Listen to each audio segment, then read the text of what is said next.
vamos a mostrar con 10 ejemplos bíblicos cómo se derrumba la mentira papista esa de la Inmaculada Concepción. No es muy difícil, por supuesto. Yo creo que ustedes saben muy bien cómo usar la Biblia para derribar todas esas basuras, ¿no?, que ellos hablan, pero vamos a darles 10 ejemplos bíblicos utilizando la hermenéutica para hacer una correcta exégesis. Vamos a empezar primero con Romanos 3:23, que es clásico, ¿no? ¿Qué dice Romanos 3:23? Romanos 3:23 dice: por cuanto todos pecaron y están destituidos de la gloria de Dios. El uso de todos en la gramática del griego, pantés, es inclusivo y es universal, ¿sí? Es universal. El texto es pantés.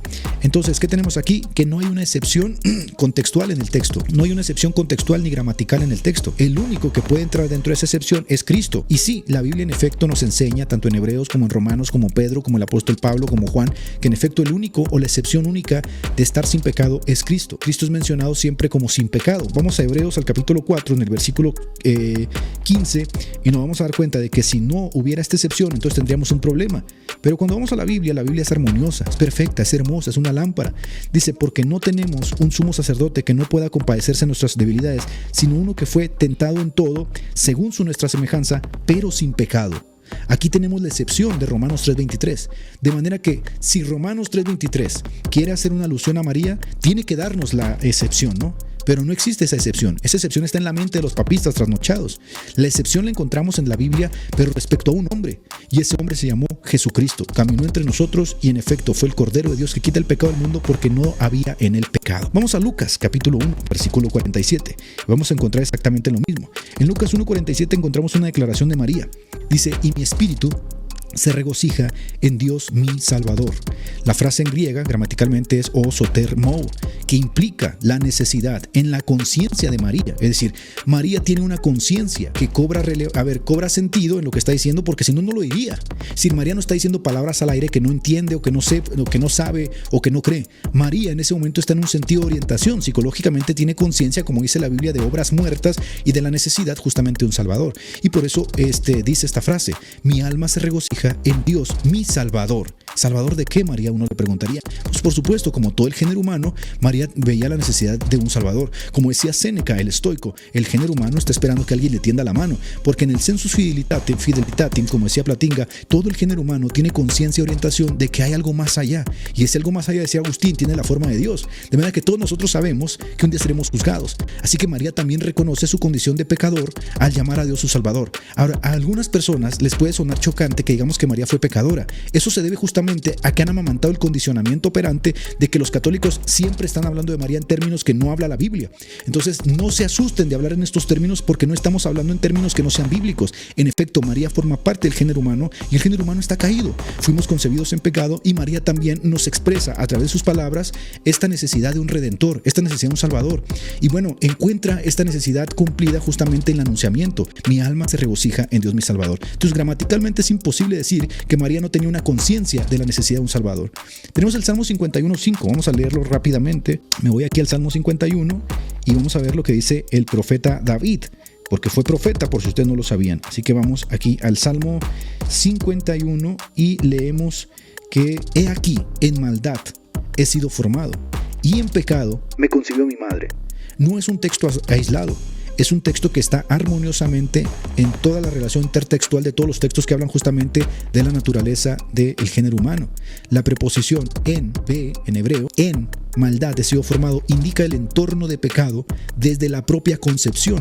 Todos nosotros fuimos formados en pecado a causa de la caída de Adán. Por lo tanto, todos nosotros necesitamos redención. Por eso, la propia Iglesia Católica condena el pelagianismo, irónicamente, ¿no? Pero no condena la Inmaculada Concepción, que es más aberrante. El verbo yatzar, formar en hebreo, describe un proceso inherente a la naturaleza humana. Es decir, somos formados en ese entorno de pecado. No podemos librarnos de él. Aparte, somos ajenos a nuestra concepción. No escogemos nuestra concepción, no escogemos a nuestros padres, pero en el momento que nosotros nacemos ya fuimos formados en ese entorno caído. No nos podemos librar de él. No es como que Dios nos mete en una cápsula y nos va a librar de eso. Todo el género humano está ahí. Esa estupidez que creen los católicos de que María fue metida en una cápsula y fue preservada, eso es poesía, eso es bluff, eso no está en la Biblia. De forma consistente y armoniosa se nos muestra a nosotros en las Escrituras que todo el género humano fue formado en pecado.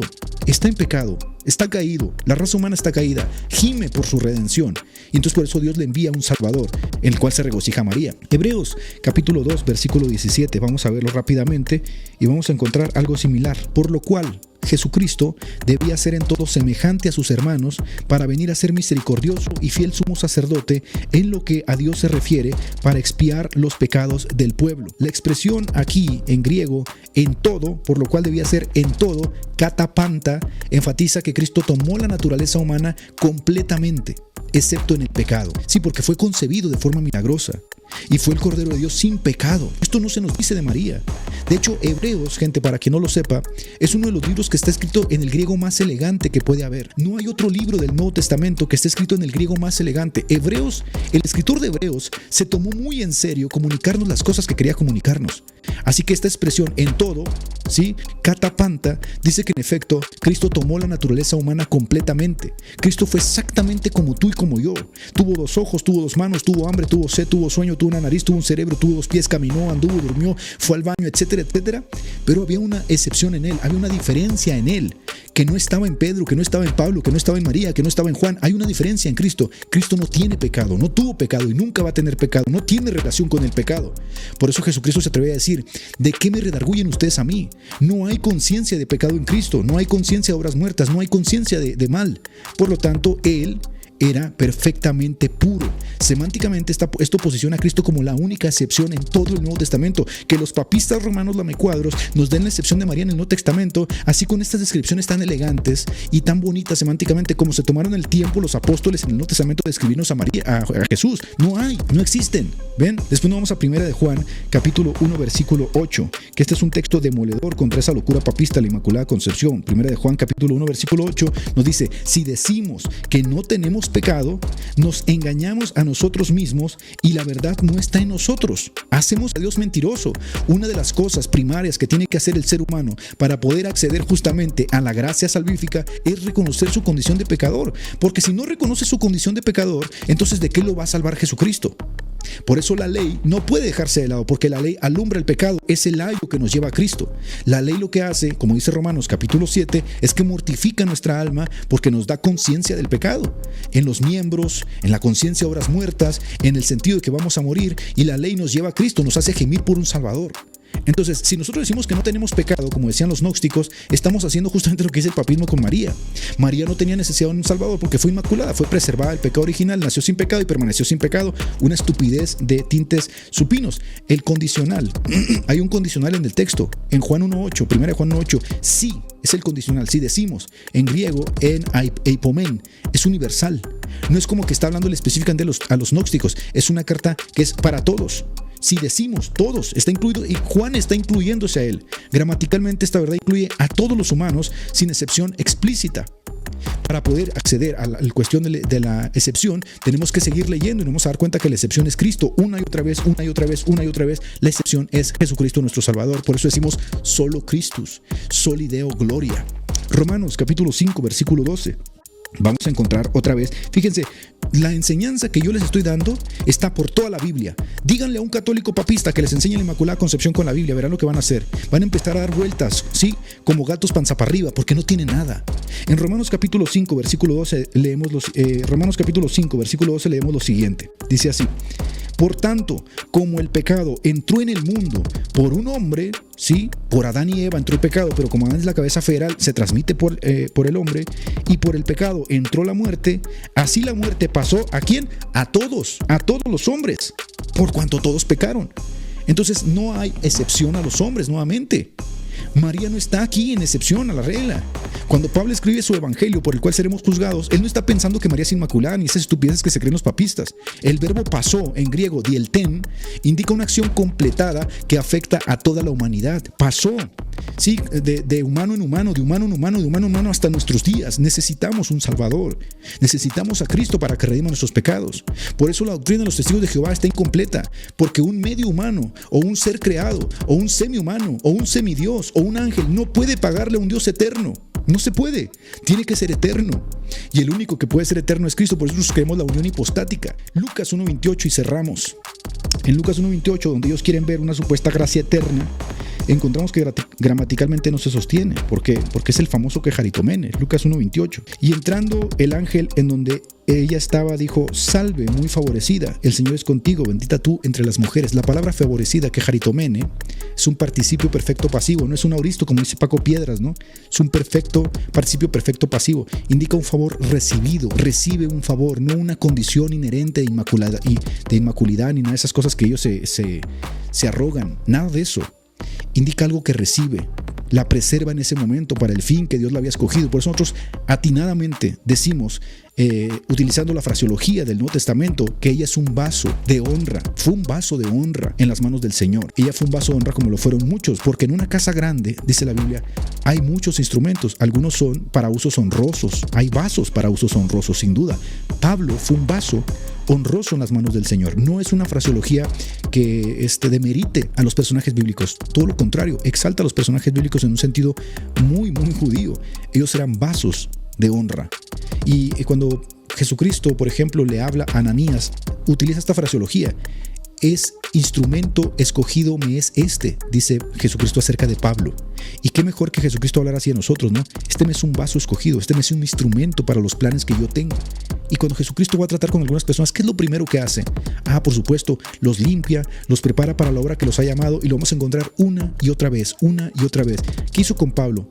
Pues a Pablo lo derribó camino a Damasco, trató con él, lo llenó del Espíritu Santo, le compartió el Evangelio en secreto, le enseñó personalmente, lo llamó como su apóstol. ¿Qué hizo con Pedro? Lo restauró, lo perdonó, lo llamó al ministerio, lo puso por cabeza de los apóstoles.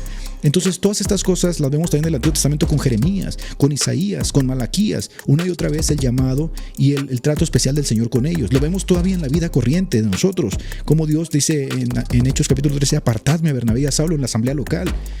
Lo vemos con María, el Espíritu Santo vendrá sobre ti y te cubrirá. Lo vemos una y otra vez.